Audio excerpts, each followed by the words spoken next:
Bueno, buenos días. Gracias antes que nada a la invitación que me hizo el Polo. Valoro mucho esta actividad y me parece una oportunidad imperdible para dialogar e intercambiar experiencias entre productores, estudiantes, investigadores. Yo les voy a presentar hoy muy brevemente algunos resultados que tuvimos a lo largo de 3 proyectos básicamente de investigación que hicimos en Facultad de Agronomía. ¿Dónde tengo acá? ¿Esto es para pasar así? El verde. Bueno, resultados productivos y económico-financieros en la integración ganadería-forestación. Nosotros empezamos a trabajar en este tema hace aproximadamente unos 4 años y hemos tenido muchísima evolución en el sentido de que, bueno, constantemente hemos ido aprendiendo, hemos tenido una curva ascendente y, bueno, y nos damos cuenta, como dijeron los disertantes anteriores, lo importante que es trabajar multidisciplinariamente si queremos avanzar y queremos proponer resultados viables para la producción agropecuaria nacional. Les voy a hablar, este es el temario.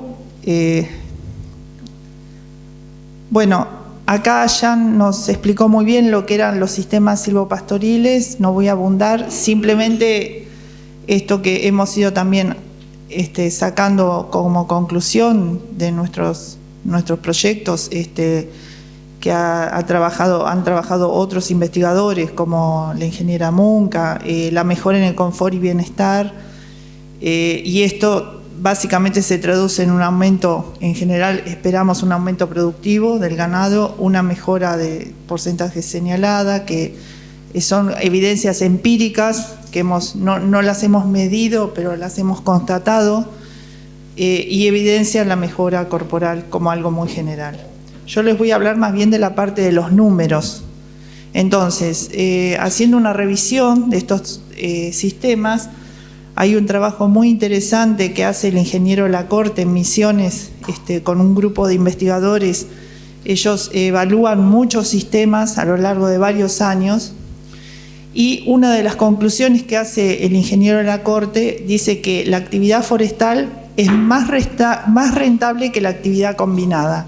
Y eso hay que tenerlo en cuenta. O sea, la actividad forestal es una actividad que hay que, entre comillas, hay que soportarla porque no tenemos que inmovilizar mucho capital de entrada y esperar mucho tiempo para tener retorno, pero que es una actividad que es más lucrativa que la ganadera. Y como vemos, se da en países también vecinos. Acá ocurre exactamente algo parecido. Después, otros resultados, por ejemplo, los brasileros han trabajado mucho en estos sistemas, han evaluado y dicen algo muy parecido también, que dice los sistemas puros forestales son más rentables que los sistemas ganaderos o que los sistemas combinados. Ahora, ¿qué ocurre? Si esto fuera así, tendríamos todo el país tapizado de forestación y hubiéramos prácticamente expulsado la ganadería. Eso no ocurrió, la ganadería sigue firme y va a seguirlo. Nosotros hemos hecho algunos trabajos previos donde tratamos de indagar, digamos, también en mi departamento otros investigadores, por qué los productores ganaderos, teniendo todas las ventajas de tener las plantas, de tener la industrialización en el país, no incorporaban forestación. Bueno, porque los seres humanos no somos lineales, tenemos nuestros gustos, nuestras preferencias y porque muchas veces hacemos lo que sabemos hacer, no nos queremos meter en cosas que nos son ajenas, que no dominamos, etc. Y esta es una de las principales conclusiones que arribamos en este trabajo. O sea, las razones para forestar señalan el servicio al ganado como la ventaja más valorada en ese momento, ¿no? En el 2015, y no era exactamente la parte económica. Si bien, por supuesto, que la parte económica pesa mucho. O sea, es importante, pero no es el único elemento para llevar adelante una producción integrada. El objetivo de acá es un poco en estos minutos es poner a disposición los resultados técnicos y económicos sobre todo económicos, porque el que resume todo es el aspecto económico y financiero de los sistemas que estuvimos estudiando. Son en general estudios de caso, como dijo antes Hernán, es muy difícil iniciar esto de cero, o sea, es mucho más práctico tener estudios de casos e ir siguiéndolos. Y en general vamos a ver 4 sistemas que les voy a presentar. En los 4 sistemas hay 3 que hicimos las mediciones a campo, o sea, mediciones de madera, forraje, y se proyecta a partir de estos datos de campo, se proyecta a futuro qué va a pasar con esos sistemas. En general son sistemas que todavía están en curso, o sea, están produciendo, salvo, bueno, hoy un caso que acabamos de ver que se cosechó, que ya está cosechado, que lo seguimos bastante de cerca. Y no son comparables entre sí, o sea, no estamos comparando la misma especie en la misma zona del país. Es simplemente para hacer como una reflexión de decir, bueno, son estos sistemas viables, dónde son más viables, etcétera. Sitios diferentes, especies y manejos diferentes. Y es a los efectos de pensar en la potencialidad de estos sistemas más que en hacer un estudio riguroso. Esto, entonces, lo hicimos a partir de proyectos Más Tecnología y de un FPTA. Como les decía antes, se realizó ese seguimiento del componente forestal y forrajero, y a partir de ese componente forrajero, que se evaluó materia seca, a lo largo de cada estación, cada 45 días íbamos y cortábamos la parte forrajera, y ahí hicimos una estimación de carga segura. Con esos datos a su vez hicimos, o sea, son todas estimaciones, hicimos una estimación de la evolución de esa carga segura a lo largo, según cómo se iba cerrando ese dosel, ¿no? O sea, sin lugar a dudas, hay especies que son más amigables con la ganadería, con la producción de forraje bajo dosel, que otras, pero tarde o temprano, si hay árboles cerca, se va a cerrar el dosel, va a haber menos luz y va a haber menos pasto, y eso lo comprobamos en todos los casos. Entonces, a partir de ahí se proyectaron turnos de corta y lo vamos a nombrar así. El retorno económico lo vamos a medir a partir de la tasa interna de retorno.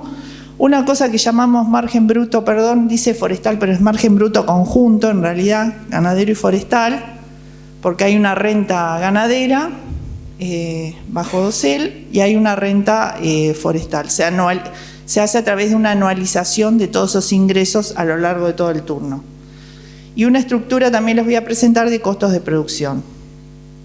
Se considera el costo de la tierra que se compra y se vende al final del periodo, o sea que eso a los efectos se hace para, digamos, hay una inmovilización de capital que se destina a esa actividad y no a otra, se podría también sacar, pero hay, de las dos maneras se puede considerar. Y se considera esta tasa de interés que algunos me dicen que es baja, yo digo que está muy bien, porque en un sistema más o menos equilibrado, donde las cosas marchan, un 5% anual, por encima de eso, es un buen retorno, y más con los retornos de la ganadería, o sea, la rentabilidad a largo plazo de la ganadería, eso depende de cada sistema productivo, pero no es una mala tasa de descuento.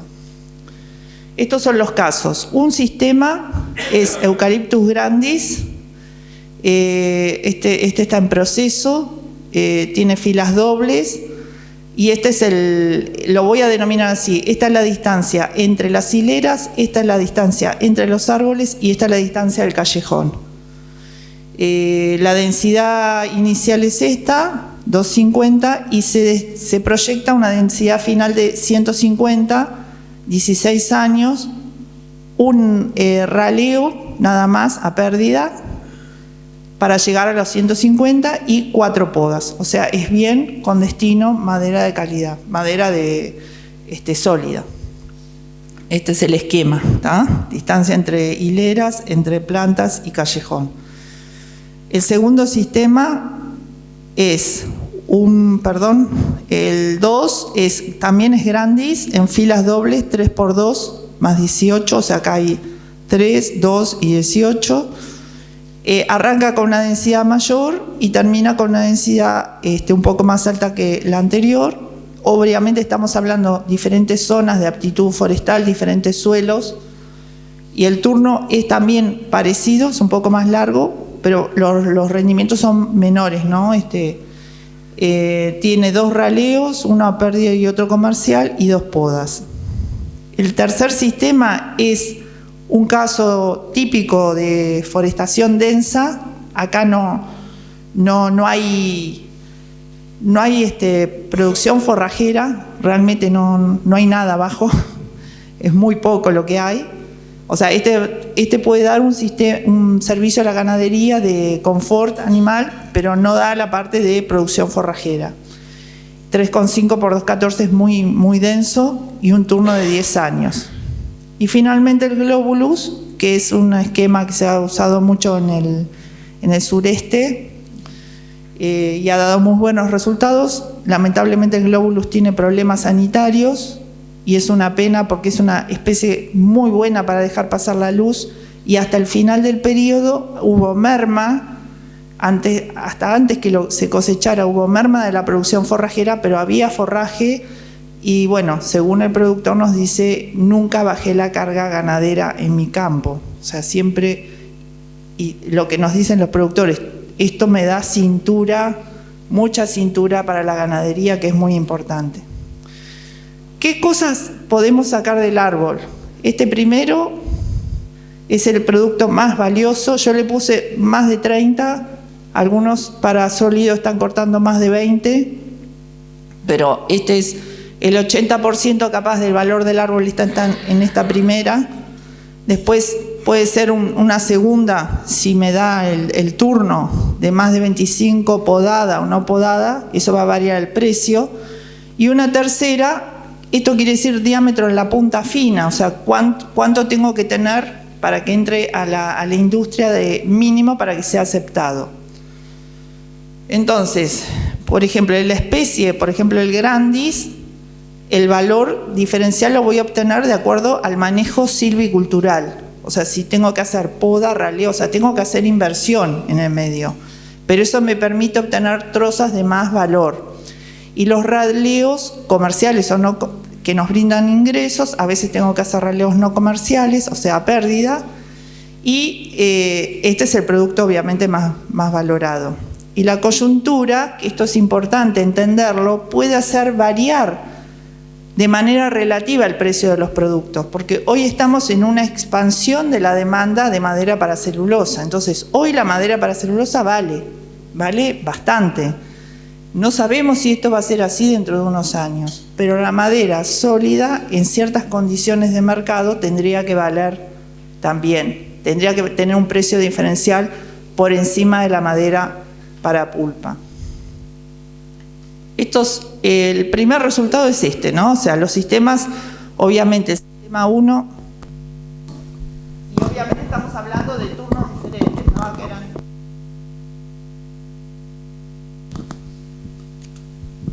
el sistema 3, el Duni, no me acuerdo ahora, pero creo que era 10 años y 11 años. Entonces, estos sistemas son los que obtienen más madera para sólido, y estos son los que obtienen, obviamente obtienen todo para pulpa, que casi los podemos tomar como estudios testimoniales. Si bien está, el 4, que es el Globulus de la Valleja, fue plantado con un sistema con intención silvopastoril. Me apuro. Esto es importante. ¿Cómo se distribuyen los costos de producción? La tierra es muy importante. Si consideramos la cosecha y el flete, fíjense, estos 3 ítems nos llevan 2, 3, 6, casi el 70, el 80% de los costos de producción. Esto no es lo común que se haga cargo el productor, por lo menos del flete, en general no se hace cargo. Ahora, estos costos son altísimos, todos actualizados. Si los anualizamos, y primera conclusión es, los costos de los sistemas para sólidos son más bajos, bastante más bajos que los costos de los sistemas densos para pulpa. Los costos de plantación acá son más altos, ¿por qué? Porque hay más plantas y hay más costos de plantación, más mano de obra, ¿tá? Este es un sistema, por ejemplo, de montes densos, parte del campo está pastoreando afuera. Bueno,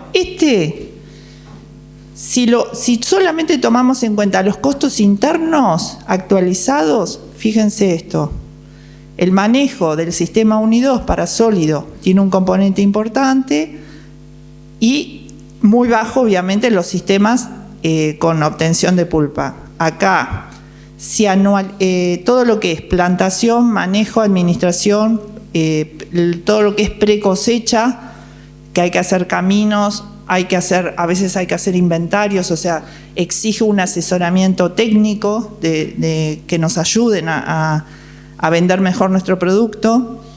Si nosotros vemos los costos anualizados de estos 4 sistemas, los más bajos son los costos de madera para sólido.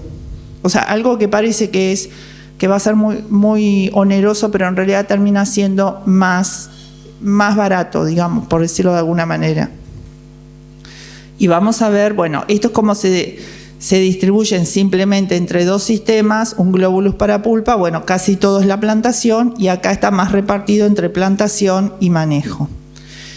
Acá llegamos a los resultados puros, duros, digamos, que es la tasa interna de retorno, la más alta es la del sistema sólido, sin lugar a duda, pero acá, ojo, porque esto tiene un componente ganadero, que no me da el tiempo para explicárselos, pero el componente ganadero acá es mucho más importante. Acá no existe un componente ganadero, está en el sistema 3.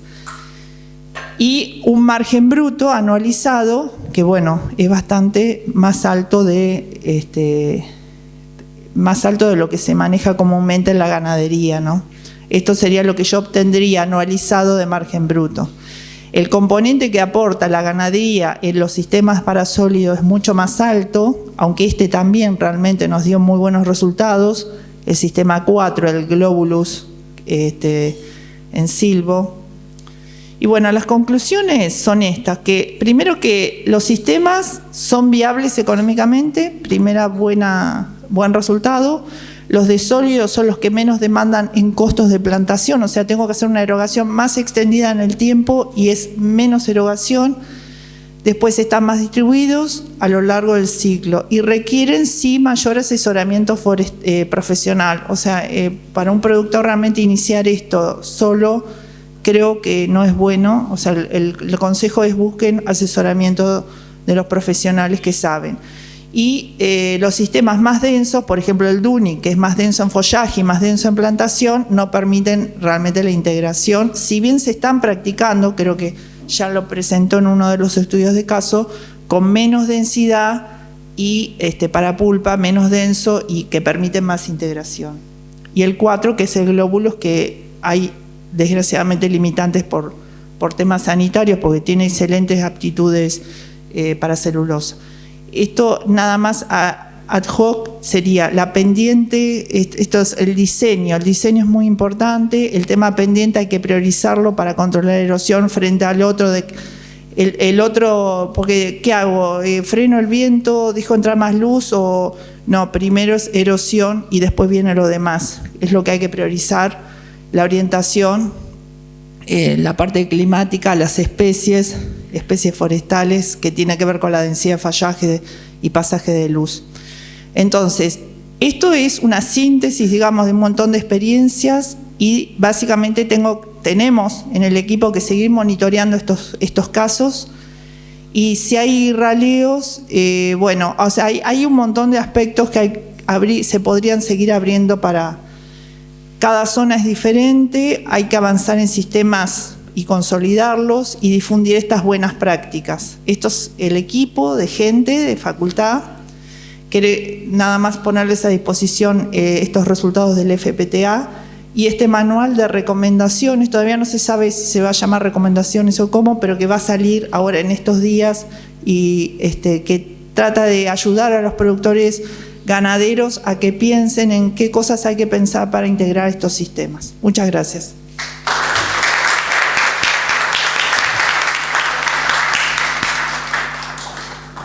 un espacio para preguntas. Allá tenemos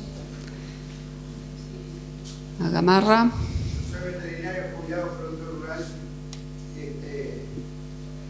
Y una pregunta, yo tengo un campo sobre la cuchilla grande, por lo tanto se podrá ver que sabe que la cuchilla grande, la forma de las colinas que tiene son bastante pronunciadas y suelo arenoso.